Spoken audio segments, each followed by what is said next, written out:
Esta manhã nós iremos refletir sobre a proposta de Jesus, a sua audiência no texto, que propõe uma reflexão sobre assuntos eternos, que transcende todas as preocupações com as demandas que envolvem os nossos corações. Diz assim o texto sagrado: todo aquele, pois, que ouve estas minhas palavras e as pratica, será comparado a um homem prudente que edificou a sua casa sobre a rocha.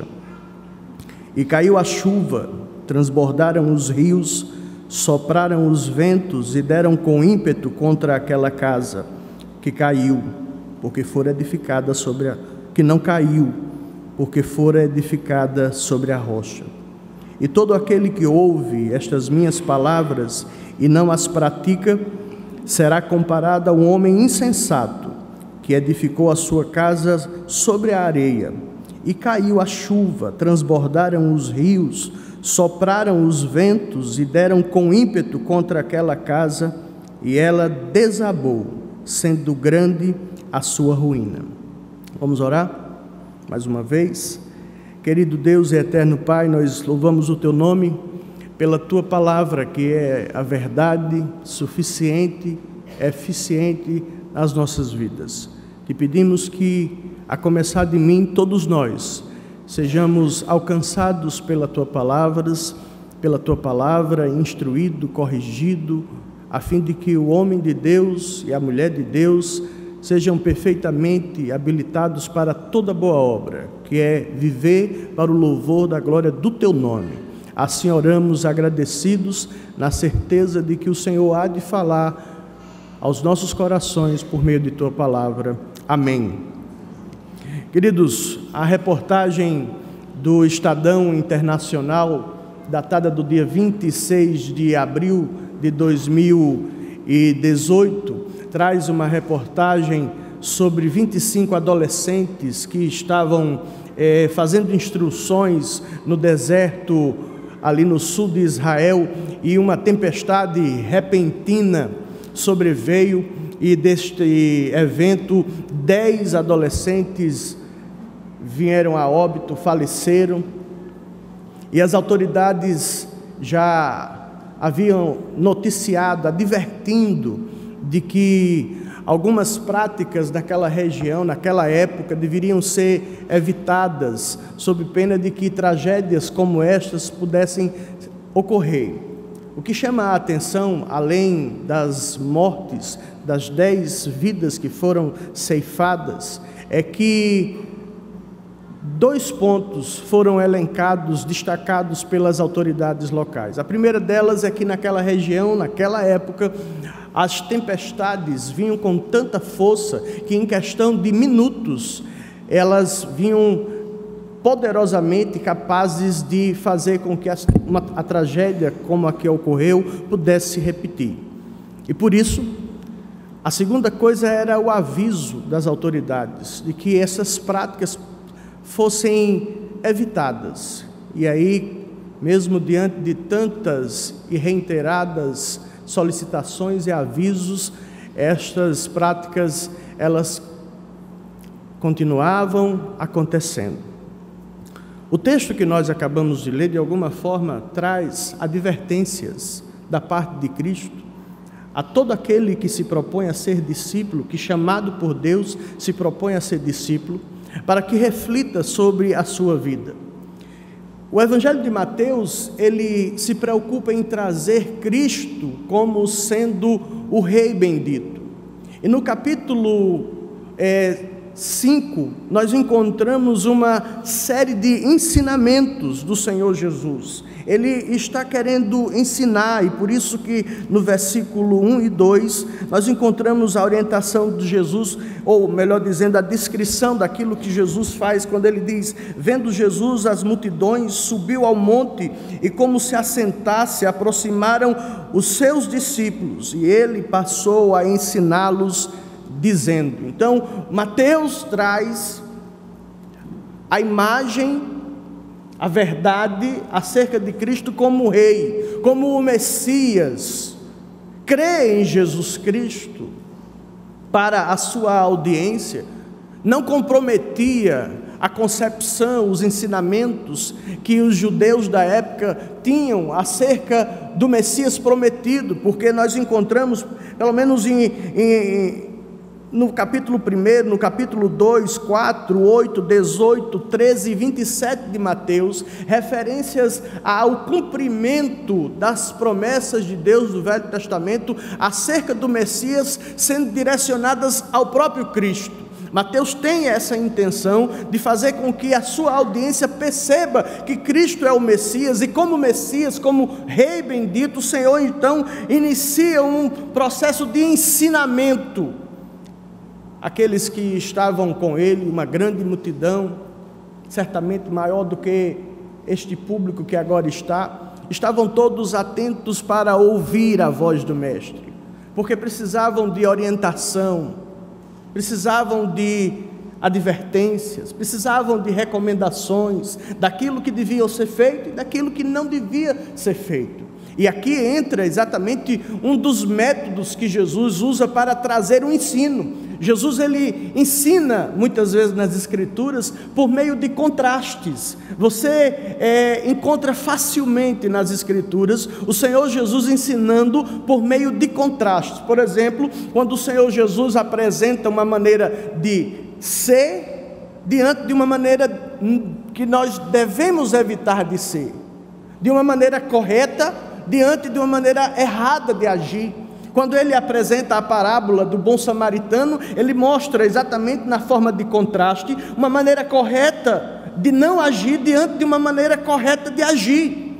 Quando o Senhor Jesus traz a parábola do publicano e do pecador, ele também nos apresenta um contraste de ações e de comportamentos, um que deve ser evitado diante de outro sim que deve ser seguido. Nós encontramos, por exemplo, quando Jesus apresentando a oração do Senhor, que é uma oração representativa, ele apresenta de um lado a maneira errada de orar e a solução como sendo a maneira correta, como se deve orar. E aí ele segue fazendo nessa metodologia de ensino apresentado por meio de contrastes. O Senhor Jesus usa estes contrastes. E na seção do Sermão do Monte, que começa no capítulo 5 e vai até o capítulo 7, o Senhor traz orientações extremamente práticas. Porque este texto, ele deve ser entendido exatamente dentro de um escopo de ensinamento de tudo que deve determinar a minha e a sua conduta. Elementos práticos. Quando nós aprendemos as palavras de Cristo, não aprendemos para apenas vivenciá-las do ponto de vista conceitual, intelectual, mas para que isso se transforme em ações. As palavras de Cristo, elas são autoridades. A palavra de Deus está exatamente naquilo que Cristo ensinou.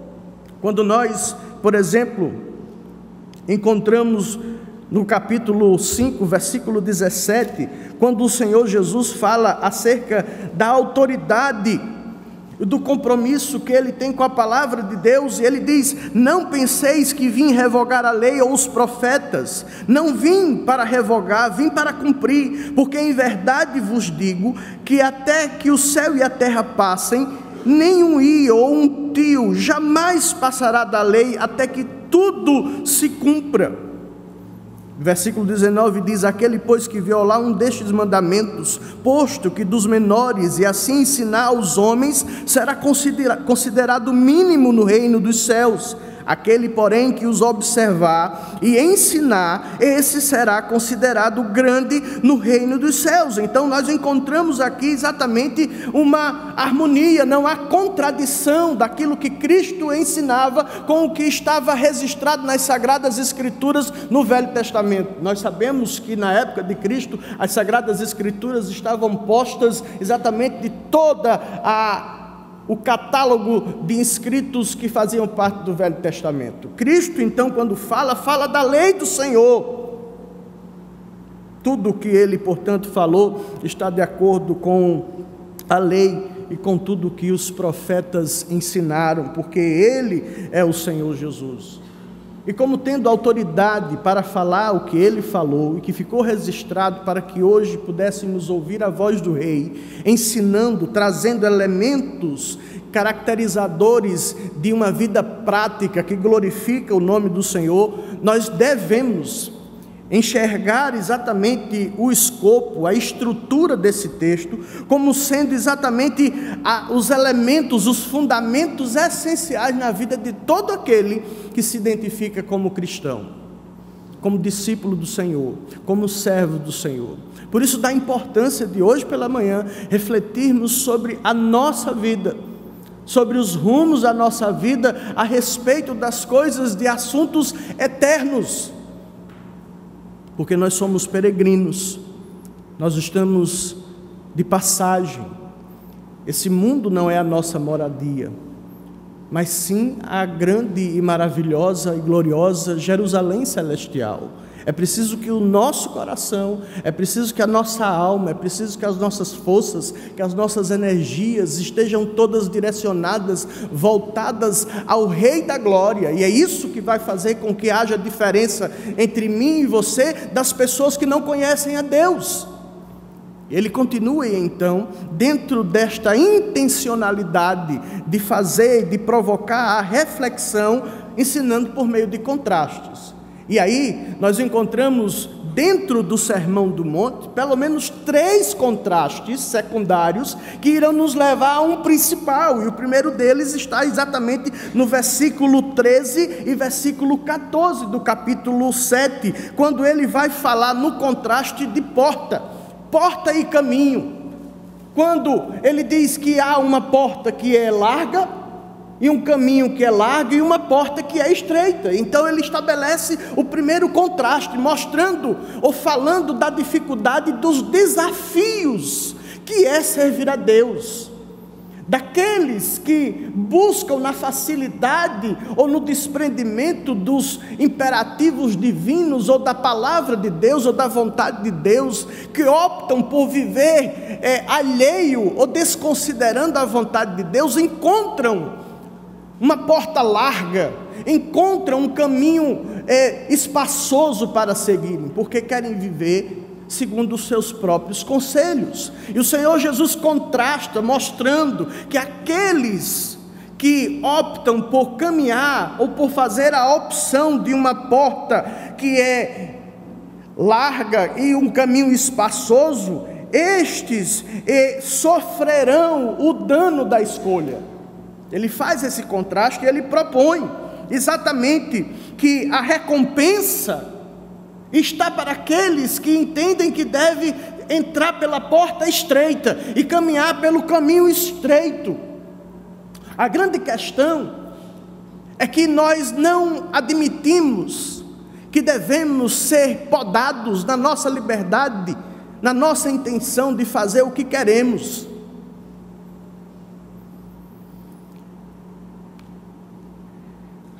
Quando eu fiz 18 anos, a minha tia, que é quem fazia o papel de minha mãe, me criou, quando eu fiz 18 anos, a voz já estava mais grossa, o corpo já estava mais definido, então eu decidi que eu ia dizer para minha tia que eu era dono do meu nariz, e eu deveria então ter a liberdade para fazer as minhas próprias escolhas. Eu lembro que naquela tarde, minha tia Lourdes ficou vermelha, indignada, porque tudo aquilo que ela estava dizendo acerca da minha vida, as direções, as sugestões, as orientações que ela estava me dando na certeza de que este caminho era o melhor. Pois bem, como dono do meu nariz, como dono da minha própria vida, o primeiro poste que eu encontrei, eu quebrei a minha cara, quebrei o meu nariz. Porque é assim que acontece, quando nós queremos ser donos da nossa vida, quando nós nos iludimos, achando que podemos controlar as circunstâncias da nossa vida, e uma vez alcançados por Deus, que devemos ou podemos viver a nossa vida a nosso bel prazer, segundo as nossas próprias escolhas, segundo os nossos próprios critérios. O Senhor Jesus estabelece aqui um princípio de que quem quer servir a Ele, quem de fato quer ser discípulo do Senhor, tem que entrar pela porta estreita.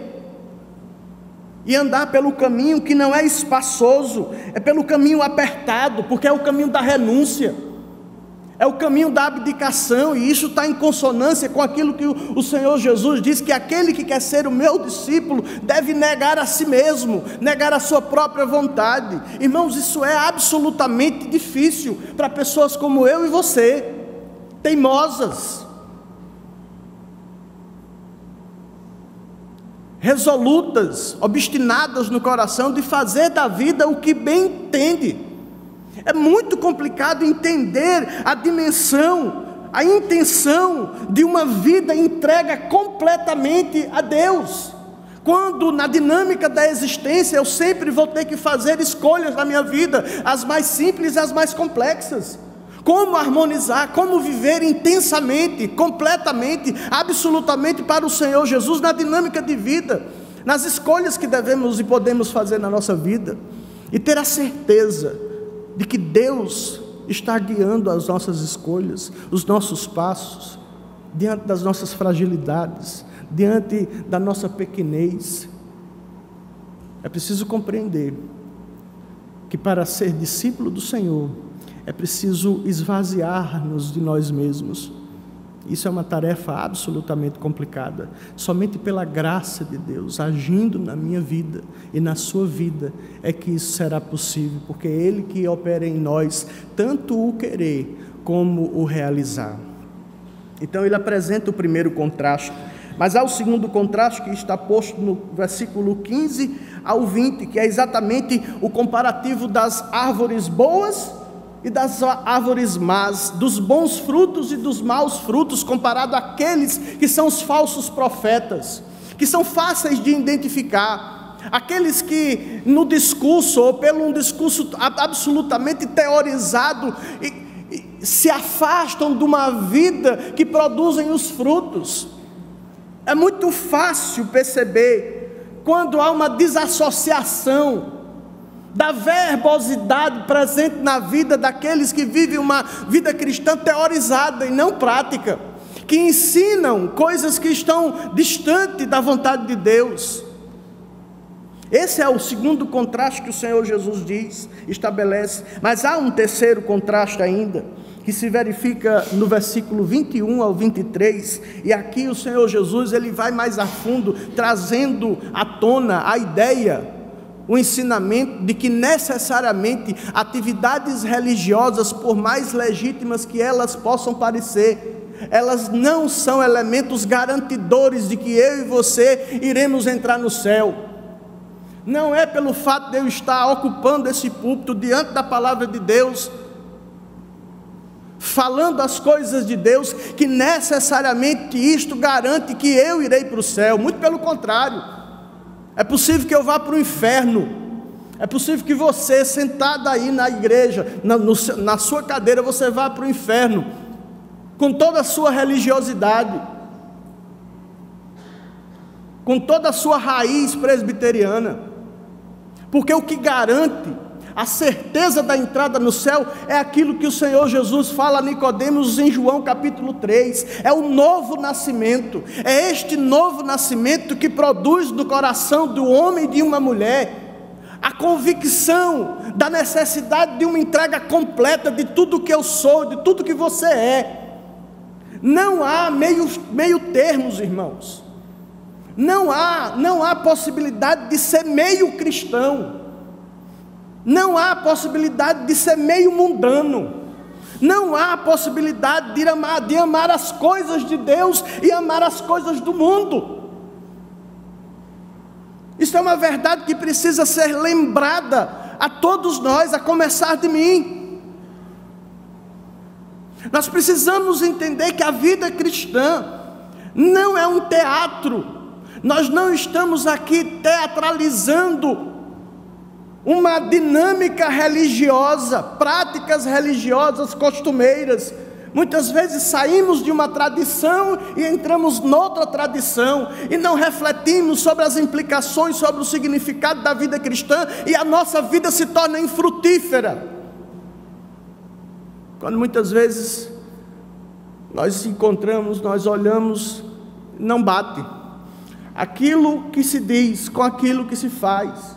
E aí o Senhor Jesus propõe esse terceiro contraste, esse terceiro método de ensino, trazendo a reflexão de que existe sim práticas religiosas que, por mais legítimas que elas possam parecer, para mim e para você, elas serão reputadas pelo Senhor como sendo algo imprestável.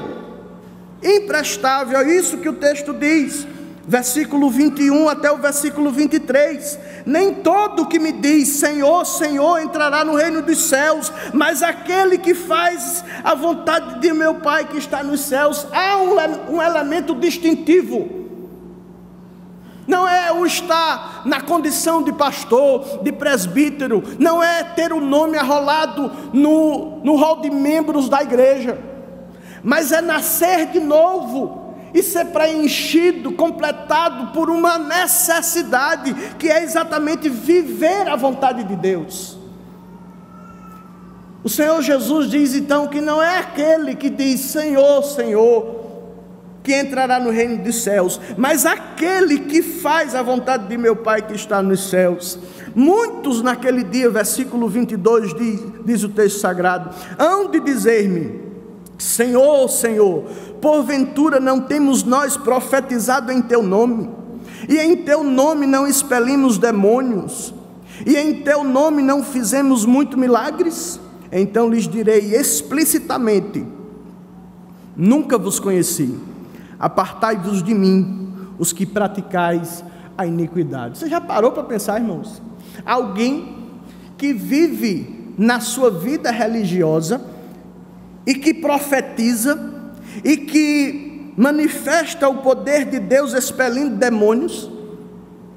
Você já teve a oportunidade de conviver com uma pessoa que fala a palavra de Deus? Porque a profecia exatamente é falar da palavra de Deus. Alguém que está falando da palavra de Deus, alguém que está operando sinais e maravilhas. Você gostaria de estar perto de uma pessoa como esta?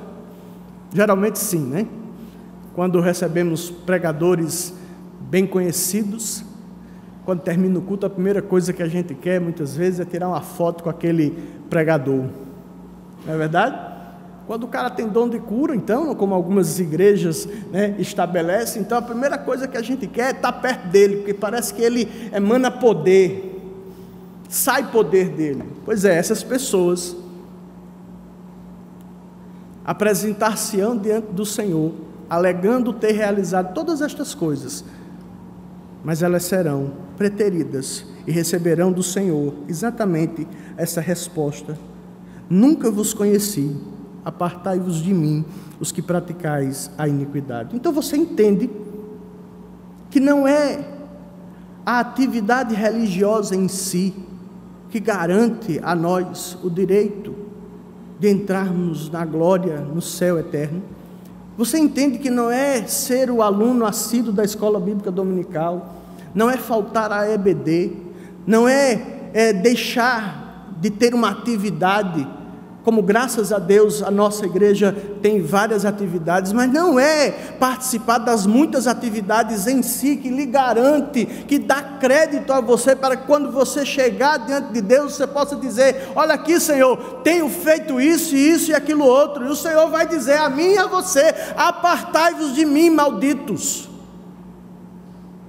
E finalmente, estes três contrastes nos levam a um contraste maior, que é o núcleo daquilo que o Senhor Jesus está querendo referir-se, e aí ele fala acerca de algumas práticas, e nós gostaríamos de refletir sobre pelo menos 3 pontos acerca do texto que nós lemos.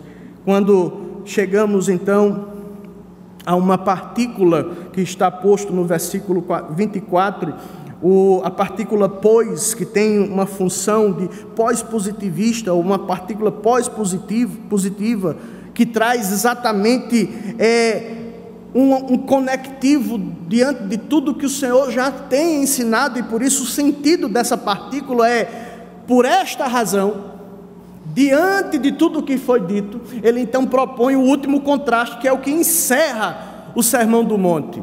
E ele então diz, considerando o texto, ele apresenta-nos 2 contrastes, de 2 construtores, de dois objetivos de resultados distintos. E, portanto, nós podemos e devemos refletir sobre a seriedade de aprendermos o que o Senhor quer nos ensinar.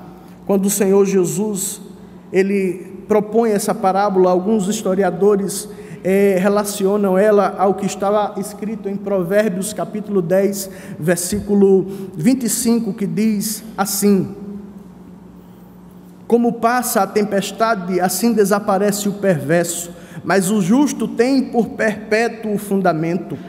Dentro deste pano de fundo provocado por Provérbios e por tudo aquilo que o Senhor já falou, Ele então estabelece aqui alguns princípios que são importantes para a nossa vida. A primeira coisa que identificamos no texto é que há aqui um objeto que é a causa da ação, que é a motivação da ação, como nós entendemos, o motivo da ação desses dois construtores, o objeto a ser alcançado é exatamente a construção de uma casa.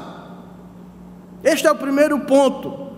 Todos nós temos os nossos interesses e os nossos objetivos, e a casa aqui, para além de uma propriedade, representa a nossa vida.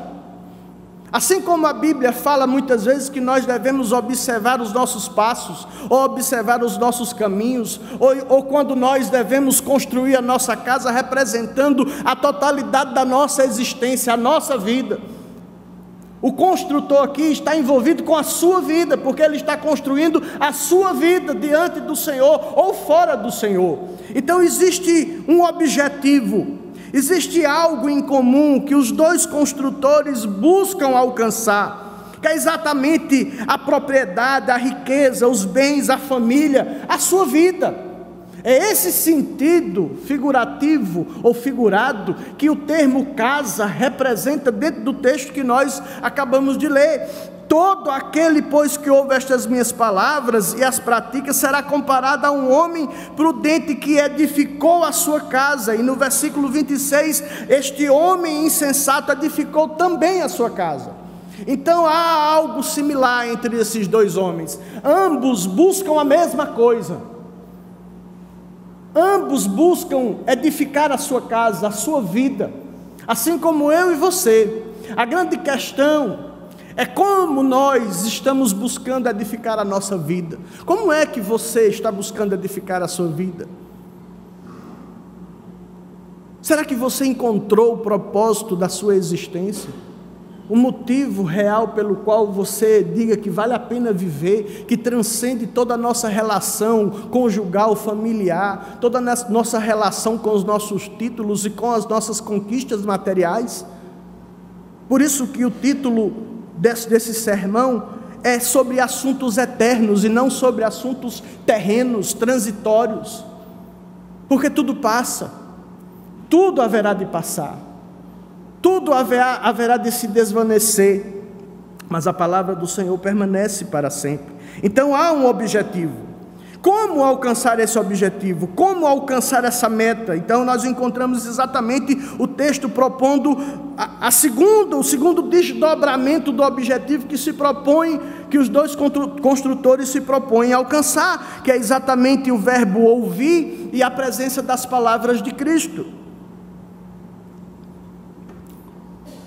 Nós precisamos sempre de orientações, nós buscamos sempre um referencial acerca dos nossos projetos, sejam eles quais forem. Nós precisamos de norte, nós buscamos esse norte em algum fundamento, em algum ponto. Nós não desenvolvemos ações a partir do nada, a partir do zero, mas nós desenvolvemos as nossas ações a partir de um referencial. E o Senhor Jesus aqui propõe que os discípulos do Senhor estejam dispostos a ouvir as palavras de Cristo. Ouvir aqui é muito mais do que ouvir com os ouvidos, mas é ouvindo, entender, compreender tudo aquilo que nos está sendo dito. É preciso que estejamos atentos para compreendermos as palavras de Cristo, porque elas são poder. Paulo, quando escreve a Timóteo, diz que toda a Escritura é inspirada por Deus e útil para quê? Para o ensino. Para o que mais? Para a correção, para a repreensão. Ou seja, a palavra de Deus, ela é essencial, ela é fundamento, sem a qual nós não acertaremos no objetivo que estamos comprometidos. É preciso que sejamos orientados, e para recebermos a orientação do Senhor, é preciso que estejamos atentos. Por isso que a Bíblia em outros momentos diz: aquele que tem ouvido, ouça o que o Espírito diz à igreja. É um apelo para que nós paremos e prestemos a devida atenção àquilo que o Senhor está falando, aquilo que Deus está falando ao meu coração e ao seu coração. Queridos, preparar um sermão dentro dos parâmetros reformados não chega a ser tão difícil. Se você for uma pessoa disciplinada, interessada, você vai aprender os fundamentos hermenêuticos, históricos, gramaticais, homiléticos. Se você fizer um bom curso de oratória e de retórica, você vai se tornar um excelente orador. Mas o que me traz temor, o que aflige a minha alma, não são essas práticas que podem ser reproduzidas, mas é exatamente quando a minha alma, quando o meu coração está disposto a ouvir a voz do Senhor. Ouvir o Senhor falando é ouvir a orientação do Senhor. Ouvir o Senhor falando é abdicar de todos os meus pressupostos, é renunciar de tudo aquilo que eu acho, de tudo aquilo que eu penso, para que a palavra de Deus, para que a orientação de Deus tenha primazia na minha vida. É isso que é determinante, é isso que faz a diferença, é isso que eu devo buscar, é isso que eu devo viver. E na medida da intensidade que eu buscar estas coisas, eu irei renunciar aos meus próprios interesses, eu irei renunciar àquilo que eu elejo como pretensos direitos que tenho, quando na verdade eu não tenho, porque a palavra de Deus, ela ensina, ela corrige, ela repreende, ela ensina apontando o erro. Este erro é caracterizado exatamente pela repreensão que a palavra de Deus nos traz, pela inconformidade com a sua vontade, mas ela também nos corrige. Ela não apenas aponta o erro, mas ela também faz com que nós voltemos ao prumo, ao caminho certo. Por isso que o Salmo 119, nos versículos 105 e 107, diz: como purificará o jovem o seu caminho? Observando-o segundo a tua palavra. Por quê? Versículo 105 diz: lâmpada para os meus pés é a tua palavra e luz para os meus caminhos. Se eu e você queremos ter uma caminhada abençoada, nós devemos ter consciência de que ela só será abençoada quando ela for trilhada segundo a vontade de Deus. Abra mão dos seus pressupostos, renuncie à sua vida, renuncie à sua vontade, abra mão da sua inteligência, da sua capacidade, da sua experiência adquirida por anos de vida, renuncie todas estas coisas pelo conselho do Senhor. É isso que eu devo fazer na minha vida. Quando isso for algo absolutamente perceptível na minha vida, eu estarei no rumo certo, para viver uma vida que agrada a Deus, para viver e cumprir um ministério que glorifique o nome do Senhor. É preciso estar atento às palavras do Senhor. Em segundo lugar, irmãos, é preciso que nós estejamos dispostos a obedecer ao Senhor. Depois que ouvimos a palavra do Senhor, depois que damos atenção àquilo que o Senhor tem para nos dizer, é preciso praticar. Praticar é efetuar, é executar, é considerar as verdades de tudo aquilo que o Senhor estabeleceu para mim e para a sua vida. E finalmente, vamos ao ponto mais central do texto que nós lemos, é que ambos os construtores, eles edificaram, porque a vida do ser humano, ela é uma construção. William Hendricks diz que cada ambição que o homem acaricia, cada pensamento que ele concebe, cada palavra que ele pronuncia e cada obra que ele realiza, é, por assim dizer, um tijolo na construção da nossa vida, na busca do objetivo que nós temos traçado para a nossa vida. Edificar é promover o crescimento em sabedoria cristã, em afeição, em graça, em virtude, em santidade, em bem-aventurança, é crescer em sabedoria e em piedade, ou seja, em obediência. Isso é o que vai fazer com que haja um contraste nos dois construtores. Sabe, irmãos, não há 3 construtores, 3 tipos de construtores, não há 4 tipos de construtores, não há 5 tipos de construtores, só há 2. E este é o desdobramento da construção, e aí o texto nos mostra exatamente que há 2 tipos de construtores. Na vida sempre haverá 2 tipos de construtores. Resta saber aonde é que eu me encaixo, aonde é que você está se encaixando, porque o texto diz que há um que edificou, e o método de construção das casas da época de Jesus não eram os métodos tão sofisticados que existem hoje.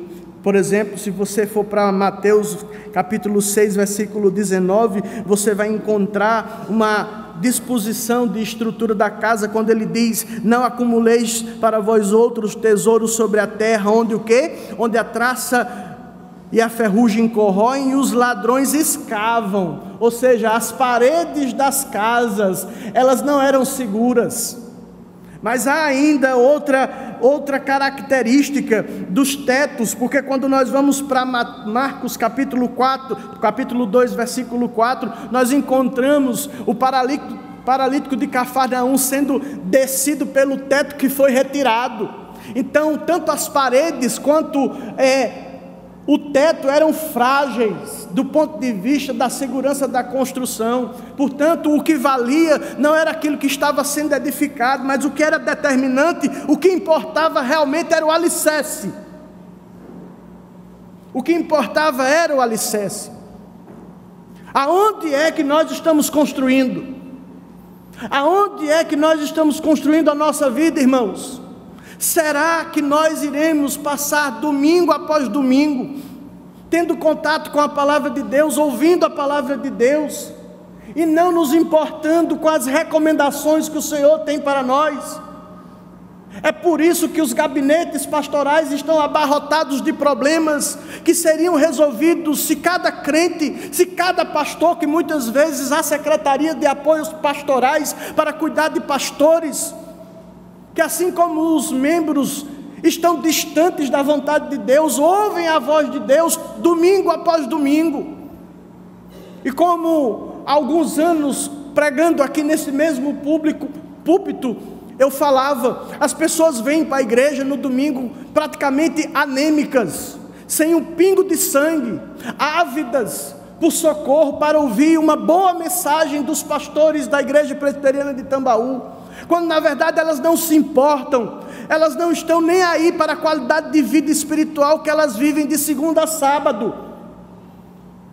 E quando elas ouvem a palavra de Deus dentro da igreja, elas ouvem, elas se maravilham, elas choram, elas se emocionam, mas só enquanto estão aqui dentro, porque depois da porta, lá para fora, a vida é outra. Elas estão edificando segundo o princípio da imprudência, do insensato. Aonde é que eu e você estamos construindo? Porque as paredes e os tetos da nossa vida são frágeis, mas um fundamento pode ser o sustentáculo da nossa vida. E o nosso fundamento é Cristo.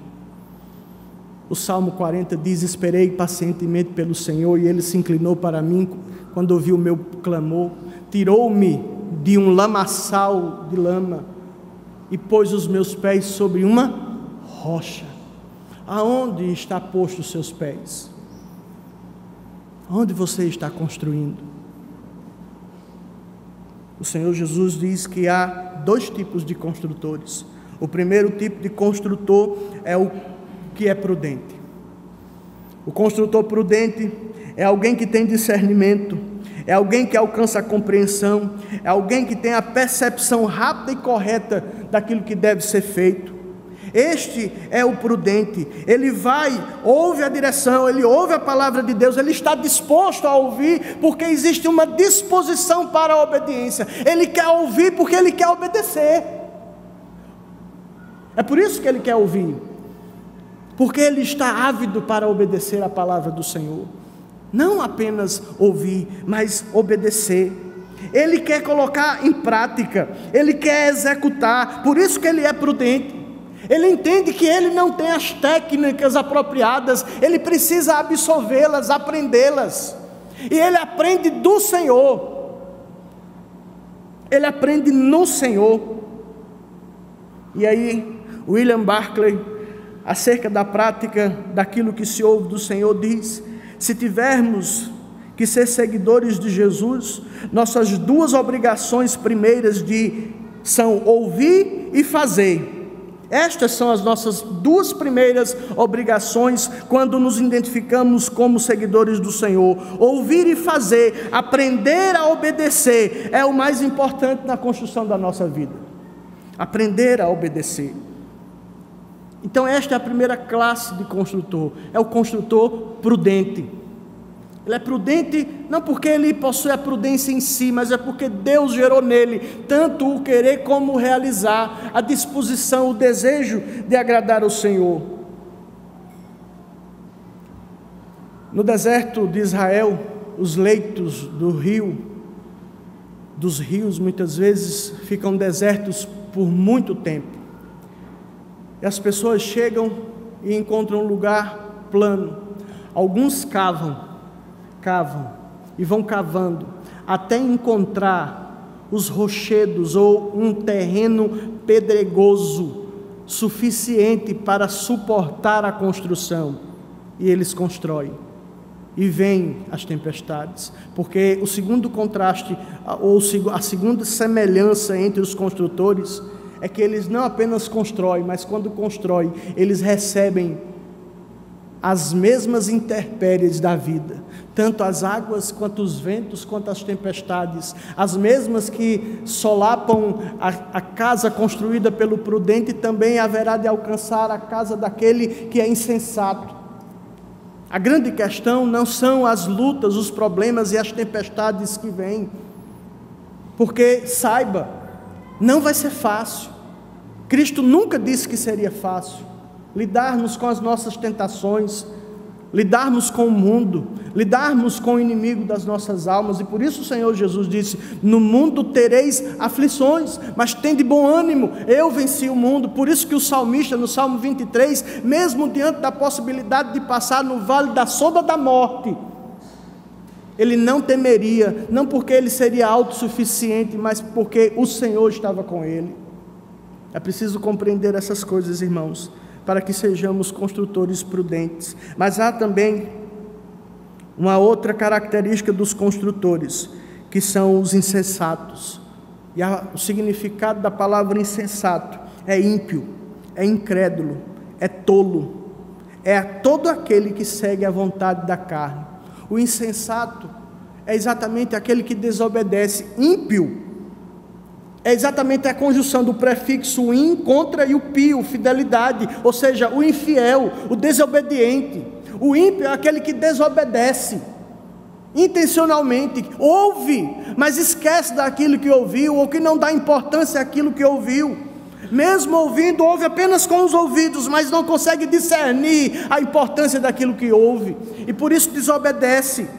Este é incrédulo, ele não crê que de fato a vontade de Deus na vida dele é boa, perfeita e agradável, e portanto melhor do que a minha e melhor do que a sua vontade. É quando nós entregamos completa e absolutamente a Deus a nossa vida, e diz: Senhor, guia a minha vida, guia os meus passos, cuida de mim como o Senhor tem cuidado. Olhe para a sua vida e veja tudo que Deus já tem feito na sua vida. Quanto daquilo que aconteceu na sua vida dependeu de você? Absolutamente, eu tenho certeza, nada, porque a Bíblia diz que nós não recebemos nada se do céu não nos for dado. Então, se você chegou até aqui, você chegou porque Deus lhe trouxe. apesar de você. Porque Deus me trouxe, apesar de mim. Mas nós precisamos aprender que precisamos ser construtores prudentes e não insensatos. D.A. Carson diz que os que fingem ter fé, que têm apenas um compromisso intelectual ou que desfrutam de Jesus em pequenas doses, são construtores insensatos. As estruturas deles não enganam ninguém, muito menos a Deus. Esses são os construtores insensatos. É preciso que nós tenhamos essa certeza, irmãos, que haverá resultados distintos, e aí sim vem o desdobramento do construtor, ou dos atos do construtor insensato, que é exatamente que a casa, quando foi solapada pela tempestade, pelas águas e pelos ventos, que comprometeu a estrutura daquele que construiu, não cavando, mas preferiu a comodidade, e dizer que não, estou no deserto, não haverá chuva, não haverá tempestade, portanto não vou me dar o trabalho de ser profundo na construção da minha casa, eu vou construir aqui na superfície da areia plana do leito do rio, e quando você menos esperar, quando você menos perceber, em questão de minutos, assim como aquela tempestade no sul do deserto de Israel, haverá de solapar a sua vida, a minha vida, e destruir a minha e a sua vida, porque a perspectiva aqui é de juízo. Não é apenas de perdas circunstanciais aqui na terra, mas de juízo, porque haverão de herdar o reino de Deus somente aqueles que estão comprometidos em ouvir e ouvindo obedecer a palavra do Senhor. Não adianta ser um bom pregador, se este bom pregador não estiver comprometido com a palavra de Deus, porque ele vai, com terno e tudo, para o inferno. Eu estarei fadado ao inferno, se a minha vida não estiver em consonância com tudo aquilo que eu tenho ouvido, se a minha prática não estiver em consonância com tudo aquilo que o Senhor tem me falado.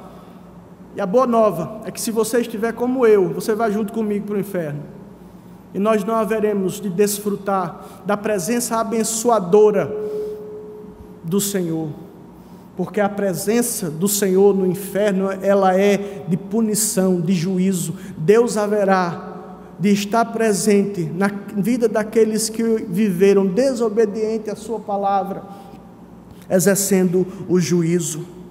É por isso que nós precisamos entender que há a destruição da casa, ser lançado para baixo, ser lançado ao estágio mais baixo de miséria e de vergonha. Este é o sentido do significado que o Senhor Jesus quer imprimir à casa que caiu, porque fora construída pelo construtor insensato, o tolo, o ímpio, o incrédulo. Foi a ruína. E a palavra ruína significa exatamente a caída, descer a uma posição, descer de uma posição ereta a uma posição prostrada. É o desmembramento de um cadáver, é um aspecto comparativo, é quando a nossa vida está completamente destruída. As adversidades naturais da vida, portanto, como a chuva que cai, como as enxurradas dos rios que transbordam e o sopro do vento, devem significar, dentro do contexto próximo, exatamente daquilo que representa o juízo do Senhor. Não apenas as perdas materiais, circunstanciais, o abalo da saúde, muito mais do que isso, mas é a perda da esperança, da vida e da alegria eterna com Deus. É quando nós construímos em areia. É preciso compreender a importância de estar no Senhor como fundamento. E concluindo, o desafio da comunidade do reino é viver uma vida alicerçada sobre Cristo. Este é o desafio da igreja, viver uma vida alicerçada sobre Cristo. Aqueles que foram alcançados pelo Senhor, aqueles que foram regenerados pelo Senhor, aqueles que foram vocacionados pelo Senhor, aqueles que são santificados pelo Senhor, a igreja bendita do Senhor, que haverá de herdar o reino dos céus. A estes cabem viver uma vida alicerçada sobre Cristo, dizendo não ao engano e ouvindo atentamente a palavra de Deus a fim de colocá-la em prática, então chegará o momento em que tal realidade será comprovada e nós haveremos de estar com Deus na glória. Mas William Hendricks ainda diz acerca do desfecho dessa situação, que o anúncio trágico do fim dos incrédulos é uma manifestação da misericórdia de Cristo, um sério convite implícito ao arrependimento, estendido a todos os que ainda vivem no dia da graça. E por isso o versículo 17 do capítulo 4 traz exatamente a mensagem do Senhor, quando diz: daí em diante passou Jesus a pregar e a dizer: arrependei-vos, porque está próximo o reino dos céus. Você nasceu de novo, você tem o Espírito Santo na sua vida, você é um crente genuíno. Firme-se cada vez mais no alicerce que é Cristo, a pedra angular, o nosso Senhor bendito, o cabeça da igreja. Busque cada dia mais estar nele e para a glória dele. Mas se você está vivendo a sua vida de acordo com os seus próprios preceitos, assim como o Senhor, eu lhe advirto: arrependei-vos, porque está próximo o reino dos céus. Só haverá duas classes de construtores: o prudente e o insensato. O prudente irá sobreviver às intempéries da vida e receberá a coroa da glória, mas o insensato sofrerá a punição eterna, o julgamento e a separação eterna. Mas hoje Deus pode estar lhe dando a oportunidade de, ouvindo a palavra de Deus, se arrepender, chorar amargamente pelo pecado praticado e encontrar no Senhor o refrigério e o perdão. Que Deus nos abençoe, que Deus nos ajude, para que, ouvindo a voz do Senhor, não endureçamos o nosso coração, sob pena de sofrermos as consequências mais severas. Que o Senhor nos sustente, para a glória do seu nome. Amém.